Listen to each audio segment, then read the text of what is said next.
So if you turn on ESPN at any point during the day, good chances are, you will see and hear this gentleman, Dan Graziano, joining us here from the Scouting Combine, senior NFL insider.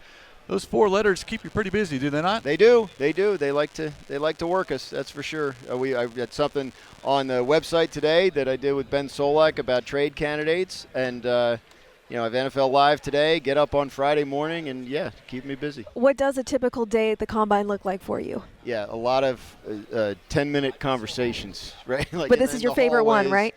Yeah, absolutely. No, these are fun. No, I mean, flag down a GM or an offensive coordinator or an assistant GM, just like that. The reason I come here is because the whole league is here, and so every year you're making new friends, slash sources. You're reconnecting with old ones. Like, there are people that I'm going to call or text throughout the entire year, and this week is the only time I'm going to see them in person. So it's a pretty important sort of relationship building and relationship maintenance exercise, and it's exhausting. But it's essential. Part of what you do, that coaching search, and specifically when it comes to the Arizona Cardinals, they choose to part ways with Jonathan Gannon, hire Mike LaFleur. Around your sources, people you speak to on a daily basis, what are you hearing about the fit LaFleur with the Arizona Cardinals? So, I mean, I think you have a sense of what the offense will look like, right? Because it's LaFleur, like his brother coaches the Packers. They all come from Kyle Shanahan, Sean McVay. Like, half the league is running this offense or some variation of it. So you can figure out what that's going to look like and what they want it to be. Assuming I imagine we'll get to the quarterback question at some point.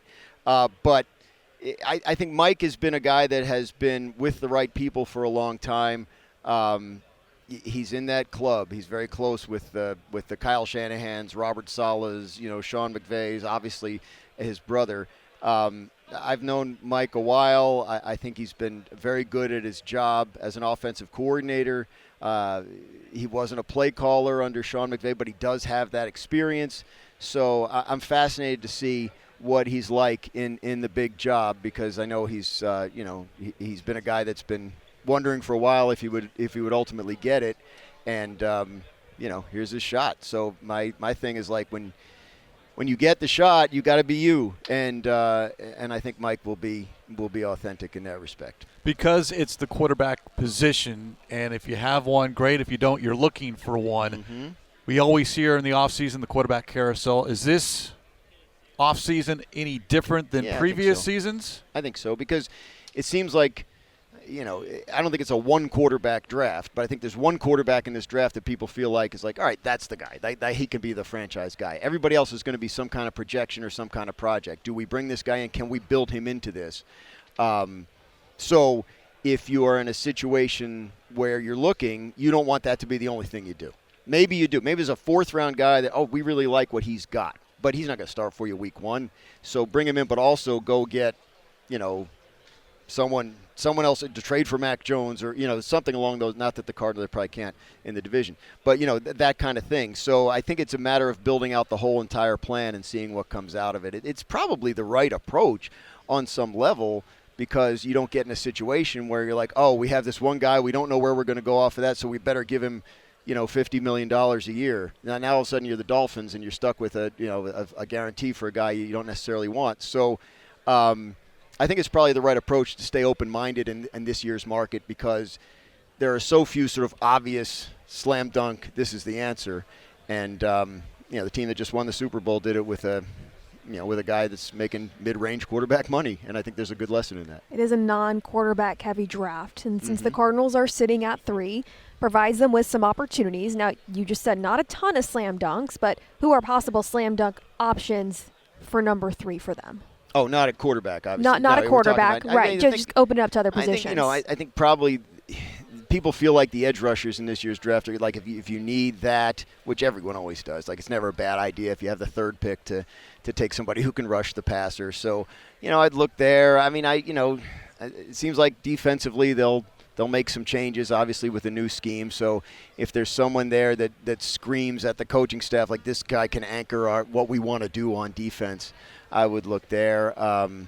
Offensive line's another position where you can never get enough, and I think, that's probably whoever's going to play quarterback, you're going to want to make sure they're protected. So Yeah, I mean, you did wide receiver at 4 a couple years ago. You've got it seems like you got something in Michael Wilson, obviously the tight end. So playmaker probably not necessarily the priority that high. I mean, I guess I would probably look for somebody big on one side of the ball or the other. Because everyone looks at what the Super Bowl champion does, and everyone tries to copy the past 2 Super Bowl winners, the Eagles and Seahawks, with the pass rush.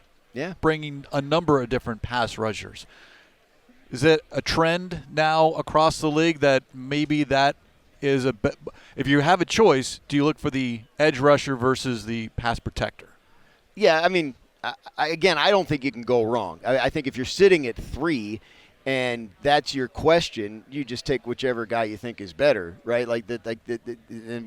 I don't know. I think edge rush and offensive line they hold up in terms of like we look at over a number of years how many first-round draft picks hit or get to a second contract with the same team or those positions do pretty well in those metrics. So I think if you're not in a position where you need or there's an obvious quarterback salute, like I think you just take the best player at that high value position because offensive tackles and edge rushers cost a lot of money. And if you're going into free agency and you need a safety and an edge rusher, the smart economic play is probably to try and find the safety in free agency and the edge rusher in the draft because you'll get more value out of that pick on its rookie contract. So yeah, I don't think it's as cut and dried as like, we need to take edge or we need to take tackle at 3. I think it's take the best guy. You're at 3. The goal is to not be back at 3 for a long time.